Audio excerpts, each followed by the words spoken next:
Hello အားလုံးပဲမင်္ဂလာပါ MITDC Commander ကနေပြီးတော့ကြိုဆိုလိုက်ပါတယ်ညီမဒီနေ့ပြပြပေးတော့မှာတော့ Microsoft Word 2013နဲ့ပတ်ပြီးတော့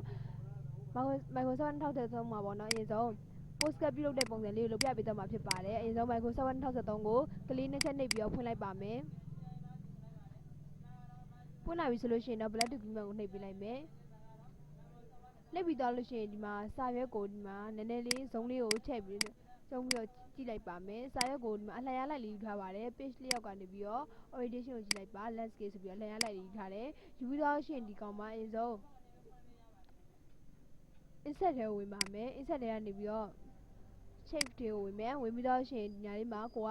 ပုံစံလေးတစ်ခုကိုရွေးပါမယ်ဒီပုံစံလေးကိုရွေးလိုက်မယ်ရွေးပြီးတော့ရှင်ဒီမှာ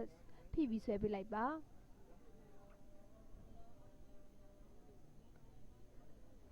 ဆွဲပြီးတော့ရှင်တော့ဒီညာလေးကိုလာပြီးတော့ကိုက height ကဘယ်လောက်ထိထားခြင်းလဲ white ကရောဘယ်လောက်ထိထားခြင်းလဲဆိုတာကိုကြိုက်တဲ့လိုပုံစံမျိုးရွေးပြလို့ရပါတယ်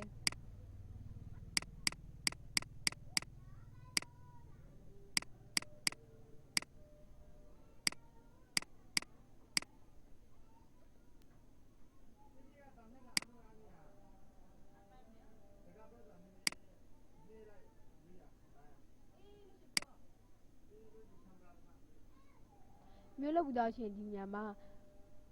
ပုံလေးထည့်မယ်ဆိုလို့ရှိရင်ပဲကလေးထောက်လိုက်ပဲကလေးထောက်ပြီးတော့ရှင်တော့ format shape ကိုနှိပ်ပြီးလိုက်ပါနှိပ်ပြီးတော့ရှင်တော့ face နေရာဝင်လိုက်မယ် face နေရာထဲမှာ picture or treasure face ဆိုရှိပါတယ် picture or treasure face ဆိုရဟာလေးနှိပ်ပြီးလိုက်မယ်ပြီးတော့ရှင် file ထဲကိုဝင်ပြီးတော့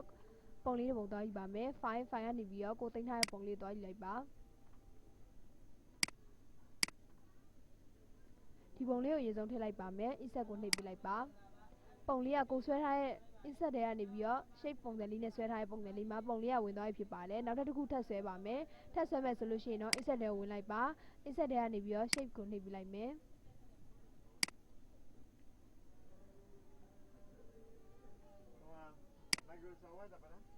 ကလစ်လေးနဲ့ဖိပြီးတော့ဆွဲပေးလိုက်ပါ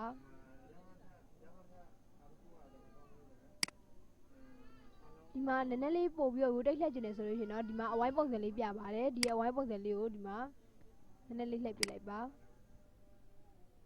ဒီညာလေးမှာပုံလေးနောက်ထပ်တစ်ပုံထပ်ထည့်ကျင်နေဆိုလို့ရှိရင်တော့ picture or treasure face ကိုနှိပ်ပေးလိုက်ပါနှိပ်ပြီးတော့ရှင်တော့ file ထဲကိုပြန်ဝင်လိုက်မယ် file ထဲကနေပြီးတော့ပုံလေးတစ်ပုံသွားယူပါမယ် desktop ထဲဝင်လိုက်ပါ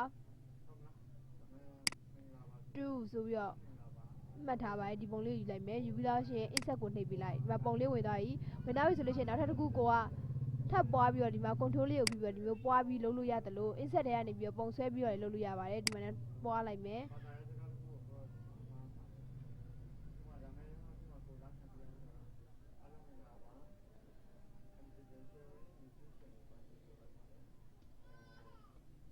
မျိုးပွားပြီးတော့ရှင်ဒီပတ်ပတ်လေးကိုပေါ့နော်ဒီစာရွက်ပတ်လေးကိုကပုံစံလေးထည့်မယ်ဆိုလို့ရှိရင်တော့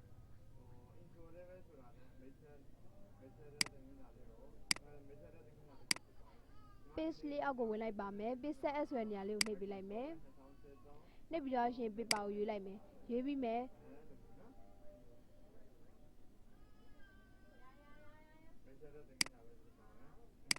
full document okay ကိုနှိပ်ပေးလိုက်ပါပြုလုပ်ခင်မှာဒီကောင်လေးကိုအရင်ဆုံး control လေးကိုဖိပြီးတော့ဆက်လက်မှတ်ပေးလိုက်ပါဆက်လက်မှတ်ပြီးတော့ရှင် format ထဲကိုဝင်လိုက်မယ် format ထဲမှာရှိရဲ group ဆိုတဲ့ဟာလေးနဲ့ group ဖွဲ့ထားပေးလိုက်ပါမယ်နည်းနည်းရွှေ့ထားပေးလိုက်မယ်ရွှေ့ပြီးတော့ရှင်ဒီပတ်လေးကိုပုံစံလေးတစ်ခုထည့်ပါမယ်ထည့်မယ်ဆိုလို့ရှိရင်တော့ home ထဲကိုဝင်လိုက်ပါ home ဆိုတဲ့နေရာလေးမှာဒီနေရာလေးကိုဝင်မယ် border ရဲ့ sharing ကိုနှိပ်လိုက်ပါမယ်နှိပ်ပြီးတော့ရှင်တော့ page border ကိုရွေးပေးလိုက်မယ် page border ဆိုတဲ့နေရာလေးမှာကိုက none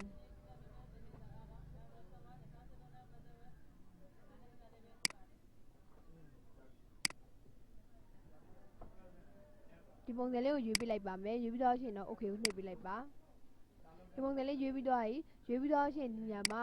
ကိုက color လေးထည့်မယ် page color လေးထည့်မယ်ဆိုလို့ရှိရင်တော့ design ထဲကိုဝင်လိုက်ပါ design ထဲကနေပြီးတော့ page color ဆိုတဲ့နေရာလေးမှာ color ထည့်လိုက်မယ်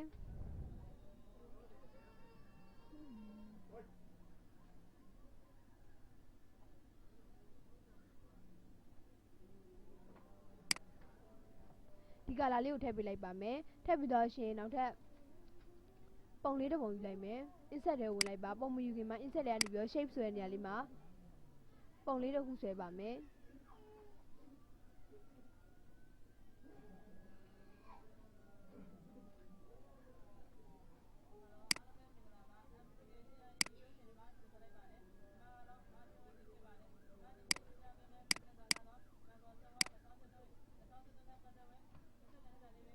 ပုံလေးထည့်မယ်ဆိုလို့ရှိရင်တော့ဒီမှာ format shape ဆိုရဲ့ box လေးရှိရဲ့ဒီ format shape လေးပေါင်းကပေါ်မလာခဲ့ဘူးဆိုလို့ရှိရင်တော့ဒီမှာ right click ထောက်လိုက်ပါ right click ထောက်ပြီးတော့ format shape ဆိုပြီးတော့နှိပ်ပေးလိုက်ဒီမှာ box လေးကျလာပြီဆိုတော့မှ face ဆိုတဲ့နေရာကိုနှိပ်ပေးလိုက်ပါနှိပ်ပြီးတော့ရှင် picture or treasure face ကိုနှိပ်မယ် file ထဲကနေပြီးတော့ပုံထည့်ပါမယ်မိမိယူမဲ့ပုံကို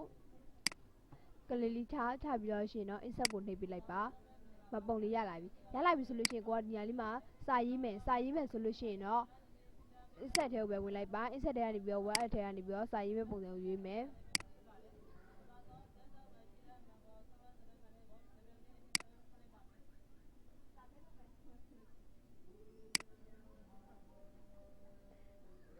ကိုရေးမဲ့နေရာမှာကလေးလေးချပြီးတော့အရင်ဆုံးဒီကောင်လေးကို select မှတ်လိုက်ပါမှတ်ပြီးတော့ရှင် happy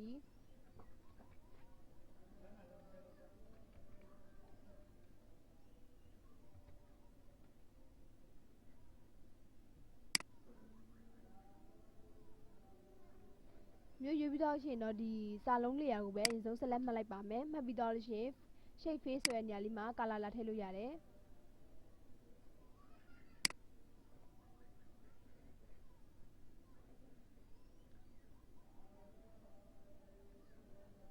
ဖုန်းထဲကနေပြီးတော့လည်း color လာထည့်လို့ရပါတယ်ဒီမှာစာလုံးထည့်တဲ့ color လေးကိုယူပေးလို့ရတယ်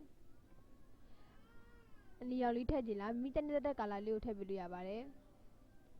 အပြာရောင်လေးထည့်ပေးလိုက်မယ်ပြီးတော့ရှင်ဒီကောင်လေးကိုပဲကိုကနောက်တစ်ခုထည့်ရေးမယ်ဆိုလို့ရှိရင်တော့ insert တွေကိုပြန်ဝင်လိုက် insert ကနေပြီးတော့ 1s ဆိုတဲ့နေရာလေးမှာပုံလေးတစ်ခုကိုကြိုက်တဲ့ပုံစံတစ်ခုယူလိုက်မယ်ယူပြီးတော့ရှင်ဒီကောင်ကို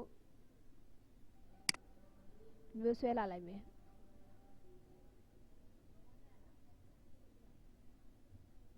ကလေးလေးချပြီးတော့စာရေးလိုက်ပါ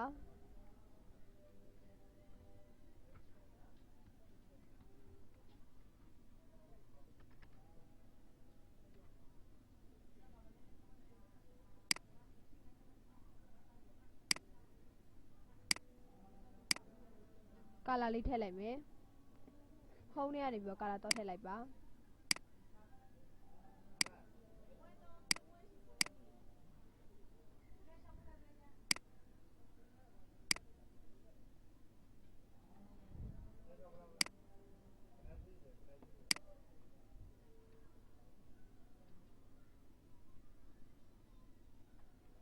ဒါဆိုလို့ရှိရင်တော့ဒီမျိုးဝင်လေးလက်ဆောင်ရုပ် postcard ပုံစံလေးမျိုးလုပ်တတ်မယ်လို့ထင်ပါတယ်ဒီဟာလေးကိုတင်ထားချင်တယ်ဆိုလို့ရှိရင်တော့ file လေးကိုသွားလိုက်ပါမယ် save ထဲမှာဝင်လိုက်မယ်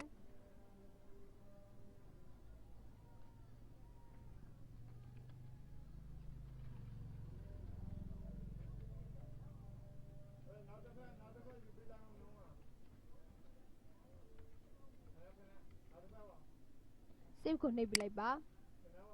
ဒီမျိုး postcard ပုံစံမျိုးလုပ်တတ်မယ်လို့ထင်ပါတယ်ဒီသင်ခန်းစာလေးကိုတန်းနေတတ်တယ်ဆိုလို့ရှိရင်တော့ like and subscribe လုပ်ထားပါအောင်เนาะကြည့်ရှုပေးရတဲ့အတွက်လည်းအားလုံးကျေးဇူးတင်ပါတယ်